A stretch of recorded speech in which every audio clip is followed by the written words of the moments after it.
Antes de comenzar, yo quisiera primero agradecer la oportunidad de estar aquí presente y que la DGI me haya invitado a presentar este trabajo que realizamos en el Departamento Internacional. Como el señor Guaruco ya mencionó, la mayoría de los expositores son personas que vienen de fuera de la institución y estos son trabajos de investigación.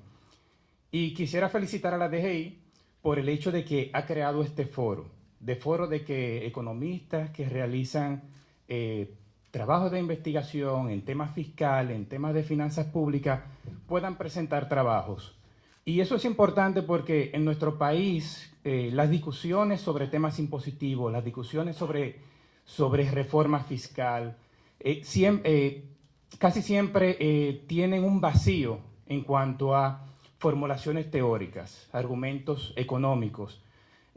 Prácticamente las discusiones siempre se llevan en base a qué sector estamos o no afectando, a quién le conviene o no, qué impuesto. Pero uno puede notar que en estas discusiones hace una falta grande de investigación, una falta grande de research, determinar, por ejemplo, dónde cae la incidencia de cada uno de los impuestos que tenemos. Tenemos en República Dominicana un sistema impositivo que es progresivo, ¿no? Y todo esto está totalmente fuera de la discusión y la DGI ha creado este espacio y yo quisiera motivarlo a que cada vez más se siga ampliando, sigan invitando mucho más investigadores y quizás en algún momento podamos tener incluso hasta investigadores que vengan de fuera de la República Dominicana y crear un gran foro de discusión sobre temas de finanzas públicas. Bien, vamos. El trabajo que hemos realizado acá, como ya Pavel presentó, se titula El impacto fiscal del DERECAFTA en República Dominicana. Este es un trabajo que fue realizado, aunque yo lo estoy presentando, fue realizado por un equipo de jóvenes investigadores en una unidad de investigación que no tiene mucho tiempo que abrimos en el Departamento Internacional, del cual forma parte Raimer Díaz, Amarilis Altagracia Aquino y Rafael Rivas estuvo en su momento trabajando con nosotros. Yo simplemente serví como coordinador de este trabajo de investigación que realizamos, pero el gran trabajo lo hicieron estos jóvenes que nosotros tenemos en nuestro departamento. Este es el contenido de la agenda. Básicamente vamos a hablar un poco detalles, algunos pocos detalles generales del tratado del DERECAFTA. También pasaremos un poco por la literatura empírica, como Pavel mencionó. Una de las motivaciones para el trabajo nuestro fue el trabajo que él realizó, que en ese momento vimos que era el trabajo más completo que existía. Y vamos a luego explicar un poco, dentro del marco teórico, el modelo que estamos utilizando y cómo opera. El modelo que utilizamos para hacer estas estimaciones tiene una intuición bien sencilla, así que no se preocupen si ven algunas fórmulas que se vean complejas, pero la idea que hay detrás es muy simple en la aplicación del modelo y luego vamos a hablar un poco sobre los resultados que tenemos. Lo primero es que, y sobre todo para los amigos de la prensa, que lo que se presenta aquí no representa las opiniones del Banco Central, ni tampoco de la DGI. Obviamente esto es un trabajo independiente de investigadores y son simplemente responsabilidad de los autores por si piensan hacer citas más adelante. Bien. Este trabajo lo que busca es evaluar el impacto del DERECAFTA, como ya hemos mencionado, y el impacto en que el impacto fiscal, cómo afecta el hecho de que entremos en este tratado de libre comercio las recaudaciones fiscales. El análisis se basa en lo que se llama el modelo SMART, que es un modelo desarrollado por el Banco Mundial, no es un modelo desarrollado por nosotros, es un modelo que implementó el Banco Mundial para hacer este tipo de análisis y se han utilizado en otros países también.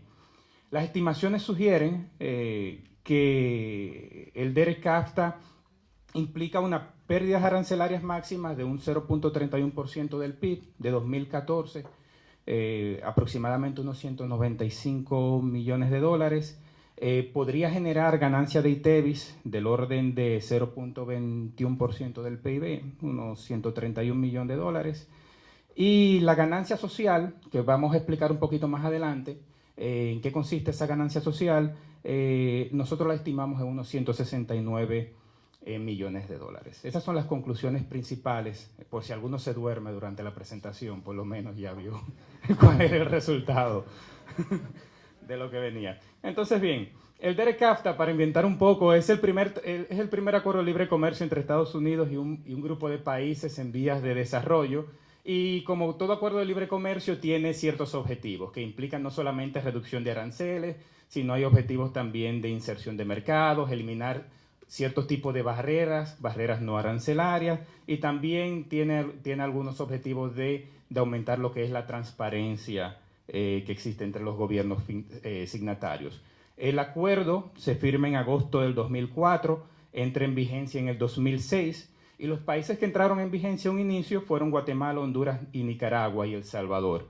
La República Dominicana se incorpora en el 2007, un año luego, y Costa Rica en el 2009. Ahora, a pesar de que nosotros nos incorporamos en el 2007, el calendario de desgravación que entró a funcionar desde el 2006, nosotros comenzamos a aplicarlo retroactivamente como si hubiésemos iniciado en el 2006 el DEREK-CAFTA. Entonces, la implementación de este tratado obviamente disminuyó o influye mucho en lo que es la dependencia del fisco en los impuestos a las importaciones. Los impuestos a las importaciones o las recaudaciones arancelarias se han disminuido drásticamente. Esto es un fenómeno que está ocurriendo mundialmente, que nosotros no somos ajenos a ello. Por ejemplo, el total de recaudación impositiva de la DGA pasaron de casi 37% en el 2004 a 23% en el 2011. Creo que ahora debe de estar quizás 18% más o menos, pero de ese 18% el gran grueso es incluso recaudaciones de ITEVIS. Por recaudaciones de aranceles tal vez quizás llegue a una tercera parte. No son tan significativas ya las recaudaciones arancelarias. No, también este tratado eliminó lo que era la comisión cambiaria, que equivalió a un 13% del valor de las materias primas y bienes intermedios de capital importado. Para tener una idea de la importancia de este acuerdo, aquí presentamos un poco lo que es el valor de las importaciones por país de origen del DEREK-CAFTA. Estas son las importaciones que tiene República Dominicana de bienes. Esto no incluye servicios. Y los bienes tampoco, aquí dejamos fuera un poco el tema de los combustibles, porque los combustibles al fluctuar tanto pueden tener, o sea, puede presentar ciertas variaciones muy drásticas en las estadísticas debido a la variación de los precios. Entonces, estas son el valor de las importaciones nuestras. Obviamente, Estados Unidos es el país donde mayor importamos. Casi de este grupo de países, más del 90% de las importaciones vienen de Estados Unidos. Y luego sigue en relevancia lo que es Costa Rica y Guatemala. Acá está un poco lo que es el valor de las exportaciones que tenemos nosotros hacia los países del DEREK-CAFTA. Obviamente esto es exportaciones de bienes, no incluye exportaciones de zonas francas, no incluye exportaciones de servicios, tampoco incluye nada relacionado con combustibles. No, cuando vemos el valor de este intercambio comercial, bueno, en casi todos los países podemos ver que es deficitario, en el caso de la República Dominicana, al comparar las dos tablas. Entonces, bien, vamos a hablar un poco de lo que es este desmonte arancelario que implicó el DEREK-CAFTA, ¿no? Dijimos ya que el inicio del calendario de desgravación se firma, ¿no? Entra en vigencia en 2005 para aplicarse a partir de 2006. Y las desgravaciones se hacen por canasta o grupo de bienes. Todos los bienes que se importan de estos países se agrupan en lo que se llaman o se denominan canastas, ¿no? Y dependiendo de esa canasta van los desmontes. No todos los bienes se desmontan de la misma manera o en la misma proporción. Por ejemplo, nosotros los bienes los tenemos agrupados en 10 canastas de desgravación, que las llamamos por estas siglas que están acá. Y también existe lo que se llaman 61 productos en cuotas, en cuotas y salvaguarda agrícola, que estos productos incluyen carne bovina, cerdo, pollo, leche. Estos son los productos que están mucho más protegidos dentro del acuerdo y los cuales cuya desgravación iba a tomar mucho más tiempo. El calendario de grabación inicia en 2006 y culmina en 2025, es decir, para 2025 todas estas canastas tenían que ir desmontadas, no todas iban a ser desmontadas de igual forma, ¿no? Como vamos a ver un poco más adelante. Los desmontes arancelarios que se promovieron en el acuerdo de ERECAFTA, la mayoría de ellos ocurrieron inmediatamente y estaban en los bienes que se agrupaban en la canasta A y G, que ahí estamos hablando de más de 5.000 líneas arancelarias, ¿no? Por ejemplo, en la canasta A, un bien es representativo, no es el único bien, tenemos que ahí hay lo que es medicamentos, en la G, maíz, harina, trigo. Estos son bienes representativos de estas canastas. No estoy sugiriendo que estos sean los únicos bienes que están ahí. Luego, estas dos canastas se desgravan inmediatamente con la firma del acuerdo. Luego hay el resto de canastas, hay un grupo de canastas que se desgraba linealmente, es decir, se desgraba en la misma proporción cada año, que son, por ejemplo, las canastas que se encuentran acá, de la W a la T. Ya la W y la B han sido desgrabadas porque recuerden que comenzamos a desmontar esto en el 2006 y bueno, y estas estaban supuestas a desgrabarse en 4 y 5 años respectivamente, ¿no? Ya pronto vamos a vamos a desmontar lo que son las canastas C, N y D para los años 2016. Es decir, lo que hemos desmontado del DERECAFTA, lo que queda por desmontar o por desgravar del DERECAFTA es prácticamente muy poco, básicamente. Lo que más... hay otros productos que no son desgravados de forma lineal, que son estos productos como lubricantes, pollos refrigerados o alimentos refrigerados, etcétera, ¿no? Entonces, en esta gráfica presentamos un poco lo que es, cómo son estas desgravaciones. Como ustedes ven, para 2015, perdón, ya desgravaremos lo que son la canasta MC y Y, que MC y Y básicamente son canastas que contienen lubricantes, que tienen caramelos, metales, pollo refrigerado, eso será desgravado. Ya las otras canastas que mencionamos, A y G anteriormente, ya han sido desgravadas. Y ya la canasta N, que es la canasta que incluye salsa, pastas, será desgravada para 2017 y para 2020 ya tendremos ya las últimas desgravaciones que restan del acuerdo, ¿no? Esto es un poco de las estadísticas, como cuál es el valor de las importaciones dado por canasta. Obviamente, como mencionamos, las principales canastas ya fueron desmontadas, que son la A y la G, ¿no? Cuando vemos las importaciones por cada grupo de estas canastas arancelarias. Es decir, en general, como mencionamos aquí, como se ve en esta gráfica, las líneas que quedan por desmontar son aproximadamente 1.200 líneas o el 17.5%. Básicamente lo que queda por desmontar del DERECAFTA. No es relativamente mucho. Entonces, bien, vamos un poco a materia de cómo estimamos nosotros este impacto en las recaudaciones fiscales.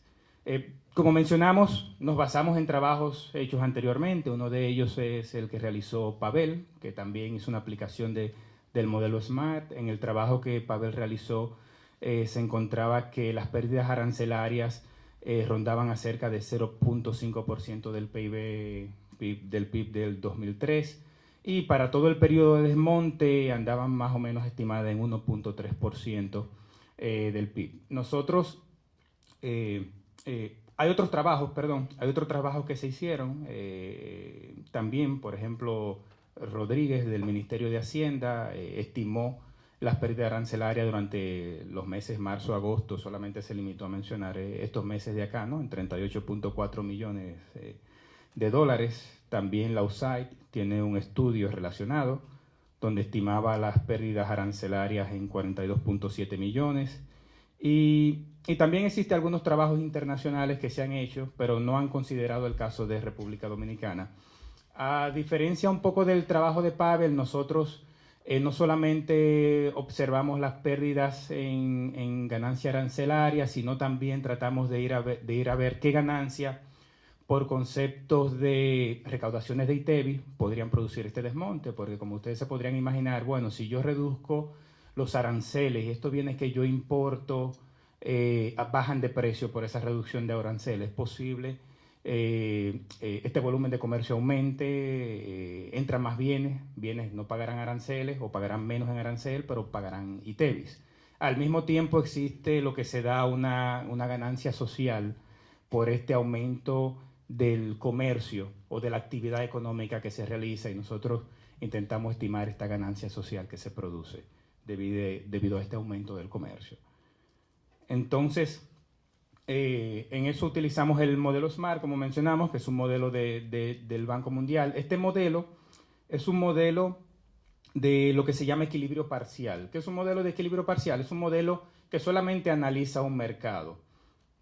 Supóngase usted está haciendo un modelo de oferta y demanda de helados y usted solamente se centra en el mercado de helados, es un modelo de equilibrio parcial.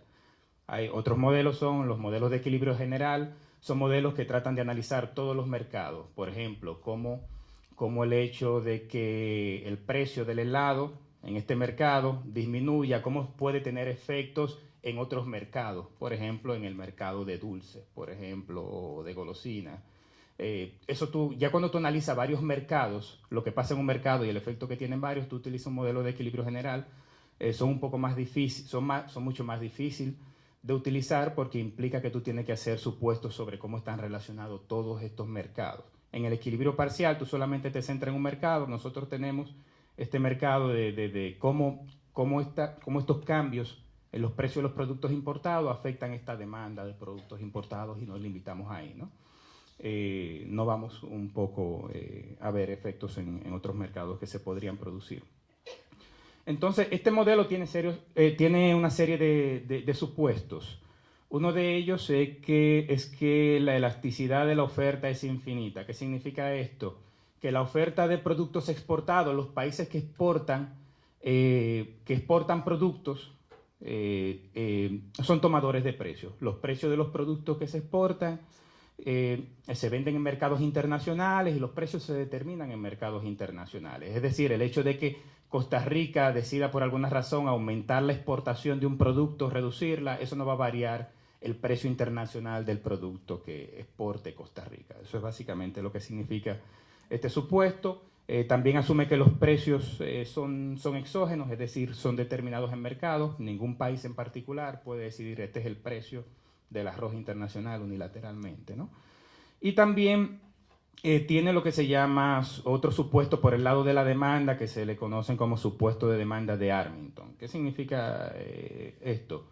Simple y sencillamente se asume que por el lado de la demanda, sabemos que por el lado de la oferta, los países que exportan son tomadores de precios, y por el lado de la demanda, por ejemplo, la demanda de importación de República Dominicana, tenemos que hay una elasticidad precio-demanda, o sea, hay una elasticidad precio-demanda que determina la cantidad importada, ¿no?, que tiene la República Dominicana, y también los bienes importados son imperfectos. Es decir, lo que quiere decir esto es que el hecho de que, por ejemplo, yo observe que si yo traigo, digamos, un dulce de Guatemala, una galleta de Guatemala, el hecho de que yo observe que el precio de esa galleta disminuya, eso aumenta la demanda de República Dominicana de esa galleta de Guatemala, pero por el hecho de que esa galleta disminuye su precio, no implica que yo dejo de importar galletas del resto de países del mundo, sino yo aumento las importaciones desde Guatemala de galletas, pero también sigo importando, aunque quizás en menor medida, galletas de otros lados, porque los bienes no son perfectamente sustituibles entre sí. Entonces, básicamente eso es lo que se asume por el lado del lado de la demanda. Entonces, este modelo lo que hace es estimar lo que se llama, para estimar el efecto del intercambio comercial, estima dos tipos de efectos. Algo que se llama efecto de creación de comercio y efecto de desviación de comercio. Este efecto de creación de comercio que está dado por esta ecuación, ¿no?, básicamente es qué tanto volumen comercial se crea debido a la variación de precios. Este efecto de creación de comercio depende de un parámetro eta, que es la elasticidad de la demanda, del volumen importado, y esto es el cambio porcentual en el arancel de ese producto, ¿no?, del producto del producto I que importa el país J proveniente del país K, ¿no? Y también existe lo que es un efecto de desviación de comercio, que es básicamente el efecto que viene, el aumento que se produce en el comercio debido a la sustitución de bienes que se realiza cuando varía el precio de este arancel. ¿Qué quiere decir esto? Si ustedes recuerdan su clase de micro 101, cuando ustedes tenían una curva de oferta y demanda, ¿qué decíamos? Decíamos cuando el precio de la demanda cae, aumenta la cantidad demandada. Ahora bien, ese aumento en la cantidad demandada depende de dos cosas. Depende de un efecto de sustitución, es decir, el precio cae, mi ingreso aumenta, como mi ingreso aumenta, yo demando más. Eso es este efecto que está aquí, creación de comercio. Ellos simplemente le pusieron ese nombre para hacerlo un poquito más fancy, pero es eso que está aquí. Al mismo tiempo, cuando el precio de un bien cae, digamos, el precio del plátano cae, el plátano se hace mucho más barato relativo a otros bienes, quizá como la yuca. Entonces yo sustituyo y aumento demanda del plátano, por lo que se da un efecto sustitución, porque se hace más barato y sustituyo plátano por yuca. Eso es este efecto de desviación de comercio que está acá, ¿no? Es decir, cuando el precio de la demanda cae de un bien, cuando el precio de la demanda de un bien cae, la demanda aumenta básicamente porque aumenta tu ingreso, en términos reales, tú tienes más ingresos, tú puedes comprar más de ese bien, pero también ese bien se hace mucho más barato con relación a otros bienes y tú dejas de consumir otros bienes y los sustituyes. Y básicamente eso es lo que engloba estos dos efectos, eso es lo que estamos midiendo con estos dos efectos que están acá, ¿no? Eso es muy sencillo, es solamente aplicar estas fórmulas. Estos son el volumen de importación. Acá esto es volumen de importación de países que provienen del DR-CAFTA, este volumen de importación de países que vienen de países del resto del mundo, y estos son los cambios en las tasas arancelarias, ¿no? Y todos estos valores están dados. Lo más difícil de esto es tener quizás que lidiar con la base de datos de aduana, que es una base de datos bien grande, y poder organizar esta data para hacer estos cálculos, pero gracias a Dios tenemos unos muchachos ahora ya muy brillantes que trabajan con nosotros, que son muy buenos haciendo estas cosas. Entonces, pero en realidad es muy sencillo.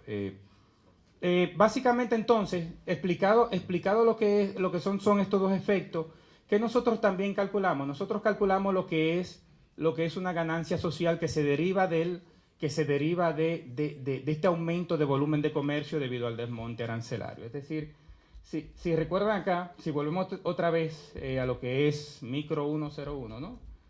Por ejemplo, aquí tenemos lo que es una curva de demanda y una curva de oferta que es perfectamente elástica, como la habíamos definido dentro del supuesto del modelo SMART. Entonces, si tenemos, este es el precio del bien, este sería el precio y la cantidad importada de bien si no existiera arancel. Como existe un arancel, el precio aumenta. Entonces, este cuadro acá representa lo que son las recaudaciones tributarias, ¿no? Las recaudaciones tributarias, que no es más que la cantidad de volumen bienes importados por el arancel, por lo que tenemos acá, por esta variación en el precio que tenemos acá. Esto que está aquí es lo que se llama consumer surplus, que es excedente del consumidor. Esto es excedente del consumidor, que es la ganancia que tiene el consumidor, ¿no? de transar en los mercados. Y esto es lo que se llama, este triángulo que está acá es lo que se llama la pérdida social. También se le conoce como triángulo de Harberger, se le conoce en inglés deadweight loss. Entonces, ¿qué es lo que nosotros estamos haciendo con este modelo? Bueno, partiendo de que tenemos una serie de aranceles, y estamos acá, asumiendo que el arancel cae de T0 a T1. Entonces, al arancel caer de T0 a T1, tenemos que hay un aumento en el volumen importado del bien, por ese efecto de esa reducción en el precio. Entonces nosotros hacemos y calculamos, bueno, ¿cuál es la pérdida arancelaria? Antes el gobierno tenía todo este cuadro que estaba aquí, pero pierde esto que está acá. ¿Cuál es la pérdida arancelaria? Por la caída de aranceles. Y estimamos, esto es lo que llamamos esa pérdida arancelaria. Ahora bien, al mismo tiempo, al aumentar el volumen importado, el gobierno está importando, tomamos en cuenta que el gobierno está importando este volumen, aunque recaudando impuestos a un arancel menor, pero también hay un aumento en la cantidad de bienes importados que pagan ITEVIS, por ejemplo, ¿no? Entonces, de estos bienes que pagan ITEVIS, calculamos ese aumento en esa recaudación que tiene que tiene el gobierno. Al mismo tiempo, el individuo, este triángulo que está acá, es lo que se llama una ganancia del consumidor o una ganancia social. Esta ganancia se produce, que se le llama welfare también, welfare gain. Esta ganancia se produce, ¿por qué? Porque los individuos, ellos, al poder acceder a una mayor cantidad de bienes y servicios, nosotros en economía asumimos que socialmente están mejor, ¿no? Por este aumento del volumen comerciado, ¿no? Entonces lo que se llama la pérdida social se reduce acá. Entonces esto sería la ganancia de la sociedad, lo que gana el gobierno, lo que ganan los consumidores, y comparamos y hacemos balance sobre básicamente estas estimaciones. Entonces, bien, para calibrar este modelo, nosotros utilizamos, este modelo depende como dijimos, de ciertos supuestos sobre elasticidades. ¿Elasticidades de qué? Elasticidad de exportación y elasticidad de importación. O sea, esta curva de demanda que estamos acá, para nosotros tener una idea de qué son, simple y sencillamente, ¿cómo las modelamos? Bueno, conocemos las elasticidades y asumimos ciertas elasticidades. Esta dijimos que tiene una elasticidad infinita, es perfectamente elástica, y por eso le pusimos un parámetro que dice que tiene 99, se le asume en ese caso, ¿no? Cuando las economías son tomadoras de precio. Y ya luego tú haces supuestos para lo que es la elasticidad de la demanda. Entonces nosotros planteamos 5 escenarios distintos de elasticidades, basado en ciertas en investigaciones anteriores. Por ejemplo, Light and Gist, que son uno de los primeros, son básicamente quienes desarrollaron este modelo SMART para el Banco Mundial. Ellos tienen estimaciones de elasticidad de demanda para cada categoría de bienes. Entonces, nosotros utilizamos esas estimaciones de elasticidades de demanda para cada categoría de bienes. También hay en este trabajo, Tokarik estima elasticidades de demanda por países, él estima elasticidad de demanda globales por países en ese caso. Asume que los bienes, asume cierta restricción en la elasticidad de oferta, o sea, la oferta no es perfectamente elástica dentro del trabajo que realiza, y esto es el parámetro de elasticidad sustitución, que básicamente lo que te dice es que, bueno, no hay perfecta sustituibilidad entre los bienes. Ya luego nosotros planteamos 2 escenarios distintos combinando algunas de estas elasticidades. Por ejemplo, acá en este escenario 4 que hicimos nosotros, tomamos la elasticidad de demanda de Tokarik y asumimos los parámetros del modelo SMART. En este escenario 5 nosotros estimamos una elasticidad de demanda de importación para República Dominicana, ¿no? Con los datos observados que tenemos. Y en base a esa elasticidad hicimos cálculo de lo que son estas ganancias que representamos en estos triángulos que vimos en la gráfica anterior. Entonces, con estos cálculos estimamos lo que son recaudaciones totales y los cambios en estas recaudaciones totales, es decir, cómo van variando estas recaudaciones a través del tiempo. Y bueno, nosotros, por ejemplo, proyectamos en cuanto al tema de los aranceles, pérdidas arancelarias que rondan la proyección, por ejemplo, 2013-2025, las pérdidas arancelarias son de unos entre 95, 100 millones y 100 millones de dólares, más o menos, ¿no? Estas pérdidas son un poco más altas si consideramos las pérdidas arancelarias ya observadas, ¿no? Que yo se la voy a presentar más adelante en otra tablita. También tenemos, obviamente, un aumento en las recaudaciones.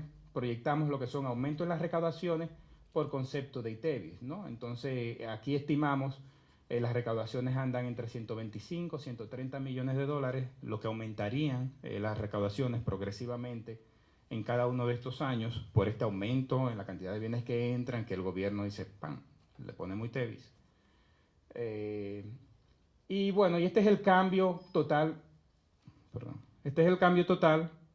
que observamos lo que son las recaudaciones, tanto arancelarias como de ITEVIS. Cuando vemos, para el gobierno resulta básicamente en pérdidas de recaudaciones, porque las recaudaciones arancelarias, las pérdidas son altas, las recaudaciones por ITEVIS son positivas, pero no compensan lo que son estas pérdidas arancelarias.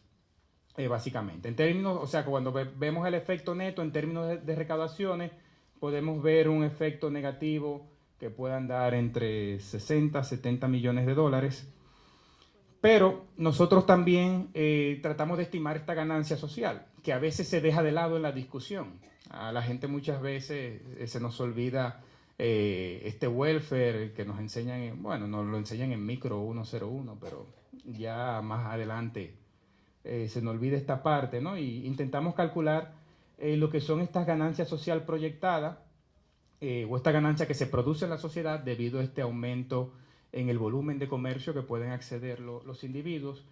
Y bueno, en el escenario del ARC&GIS, que son los creadores es la base, o se diría que es la base del modelo SMART, ¿no? Esto sería lo que proyecta el modelo SMART, donde hay elasticidades de demanda para cada grupo de bienes, ¿no? La ganancia social proyectada son bastante altas. En el resto de escenarios no son muy significativas, ¿no? Esto nos da una idea que, bueno, si comparamos la pérdida de recaudaciones que dice el modelo SMART con esta ganancia, tenemos unas pérdidas negativas con esta ganancia social, bueno, en este caso el modelo SMART nos diría que hay una ganancia positiva para la sociedad, aunque hay una pérdida en términos impositivos para el gobierno, básicamente, ¿no? En el resto de escenarios, como estas ganancias son muy pequeñas, las ganancias la ganancia total no compensa las pérdidas arancelarias. Pero bien, hemos dicho mucho. ¿Cómo podemos resumir todo esto? Quizás una o dos ideas. Básicamente lo que podemos decir es que los escenarios aproximan pérdidas arancelarias que rondan entre 190 a 200 millones de dólares, 195 millones de dólares más o menos, que es un 0.32% del PIB del 2014. El modelo SMART, que es el modelo base, ¿no?, del trabajo. Los otros son escenarios que simple y sencillamente pautamos para hacer, como dice, un análisis de sensibilidad. Pero el modelo SMART predice ganancia del ITEVIS por unos 131 millones de dólares, o un 0.21% del PIB de 2014. El resto de escenarios presenta ganancias promedios que andan los 125 millones de dólares de ITEVIS, no muy distantes a la que dice el modelo SMART. Y el modelo SMART sí presenta una ganancia social muy significativa de 0.29% del PIB. Esto se debe a que, bueno, al tener distintos tipos de elasticidades por categoría de bienes, hay algunas categorías que tienen elasticidades muy altas, elasticidades de demanda, otras no tan altas. Entonces, cuando tú reduces el precio de un bien que tiene una elasticidad de demanda alta, la ganancia en la sociedad se hace grande, y quizás por eso el modelo SMART está prediciendo una ganancia social un tanto más elevada que el resto de los escenarios, que simplemente promedian las elasticidades o estiman elasticidades generales para todas las importaciones. Entonces, resumiendo, el modelo SMART nos predice una ganancia total, considerando esta ganancia social y las pérdidas de recaudaciones, de 166 millones de dólares o 0.18% del PIB, y el resto de escenarios alternativos presentarían una pérdida de unos 64 millones de dólares o 0.1% del PIB. En general, ¿qué podríamos decir? Bueno, la incursión en el DERE-CAFTA tiene un impacto, obviamente, por el lado fiscal, por el lado tributario. Ese impacto, perdón, ya se me acabó el tiempo. Este impacto por el lado tributario, básicamente lo que se compensa. Hay pérdidas arancelarias, hay ganancia de ITEVIS, más o menos se compensa, y quizás tenemos ciertas ganancias que se producen dentro de la sociedad debido al aumento del volumen de comercio. Es decir, no creo que, de mi punto de vista, el gobierno tenga que preocuparse por las recaudaciones. Si el tema es únicamente recaudaciones, no debería de preocuparse por el desmonte o por el efecto que tenga el DERE-CAFTA. En términos sociales, la sociedad en general podría estar estar más o menos empatada o mejorar un poco la ganancia social que podemos tener por este desmonte arancelario. Muchas gracias.